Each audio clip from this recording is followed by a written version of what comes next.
ಪೂಜ್ಯರು ಅಂತ ನಾವೇನು ಗೌರವಿಸ್ತೀವಿ, ಹಿರಿಯರು, ನಮಗೆ ಮಾರ್ಗದರ್ಶಕರು, ಸಮಾಜ ಸುಧಾರಕರಂತ ಎಲ್ಲ ಹೇಳ್ತೀವಲ್ಲ ಸರ್, ಬಸವಣ್ಣ, ಅಂಬೇಡ್ಕರ್, ಬುದ್ಧ, ಹೀಗೆ ಎಲ್ಲರೂ, ರಾಯಣ್ಣ ನೋಡಿ, ರಾಜ್ಯದಲ್ಲಿ ರಾಯಣ್ಣ ಮೂರ್ತಿ ವಿಕೃತಿ ಮೆರೆದ್ರು ಸರ್, ಅವರ ವಿರೂಪಗೊಳಿಸಿ. ಅದೇ ರೀತಿ ವಿಳಾಸ್ಪುರದಲ್ಲಿ ಅಂಬೇಡ್ಕರ್ ಅವರ ಒಂದು ಭಾವಚಿತ್ರಕ್ಕೆ ಮೊನ್ನೆ ಭಾಲ್ಕಿಯ ದಾಡಿಗೆಯಲ್ಲಿ ಯಾಕೆ ಸರ್ ಈ ಪ್ರಕರಣಗಳು ಬೀದರಲ್ಲಿ ಹೆಚ್ಚಾಗ್ತಾ ಇದೆ ಅಂತ?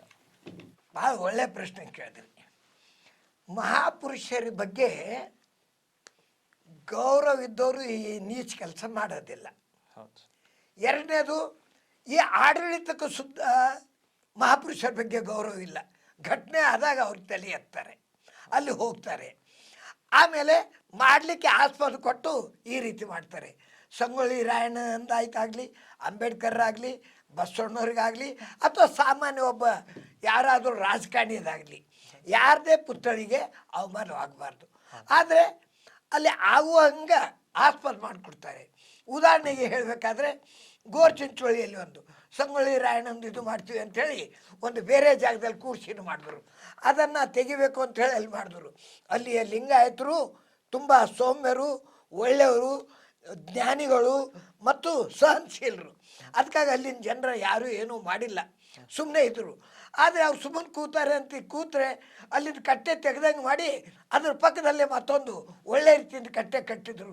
ಅಲ್ಲಿ ಪೊಲೀಸ್ ಅಧಿಕಾರಿಗಳು ಏನು ಮಾಡಿದ್ರು ಅಂತ ಪ್ರಶ್ನೆ ಎತ್ತಿದ್ರೆ ಪೊಲೀಸರಿಗೆ ಬಿಸಿ ತರ್ತದೆ, ಪೊಲೀಸರಿಗೆ ಕೆಟ್ಟದ್ದು ಅನ್ನಿಸ್ತದೆ.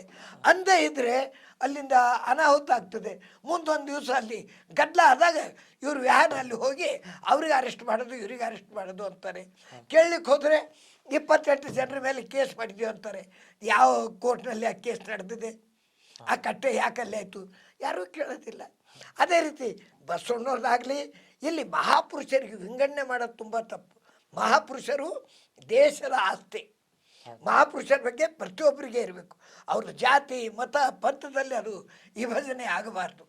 ಅದಕ್ಕಾಗಿ ಇಲ್ಲಿ ಯಾಕೆ ಘಟನೆಗಳು ನಡೀತಾ ಇದ್ದಾವೆ ಅಂದರೆ, ಅದು ನಡೀಲಿಕ್ಕೆ ಆಸ್ಪದ ಕೊಟ್ಟು ಘಟನೆ ಆದಮೇಲೆ ಪೊಲೀಸರು, ಜಿಲ್ಲಾ ಆಡಳಿತ ಕಣ್ಣು ತೆರೀತದೆ. ಅದಕ್ಕಾಗಿ ಘಟನೆಗಳು ಬೆಳೀತವೆ. ಅವರು ಮೊದಲಿನಿಂದಲೇ ಇಂಥ ದುಷ್ಕರ್ಮಿಗಳು ಯಾರಿದ್ದಾರೆ ಅವ್ರ ಮೇಲೆ ಕಣ್ಣಿಟ್ಟರೆ ಇಂಥದ್ದು ಕಾರ್ಯಗಳು ನಡೆಯೋದೇ ಇಲ್ಲ. ಇವರೆಲ್ಲರಿಗೂ ಗೊತ್ತಿರ್ತಾರೆ ದುಷ್ಕರ್ಮಿ ಇಂಥವ್ರು ಯಾರಿದ್ದಾರೆ ಅಂಥೇಳಿ. ಆದರೆ ಅವರು ಅವ್ರ ಮೇಲೆ ಇದು ಮಾಡೋದಿಲ್ಲ. ಅಲ್ಲಿ ಮಾಡಿದ ಮೇಲೂ ಸೌಮ್ಯವಾಗಿ ಸುಮ್ಮನೆ ಕೂಡ್ತಾರೆ.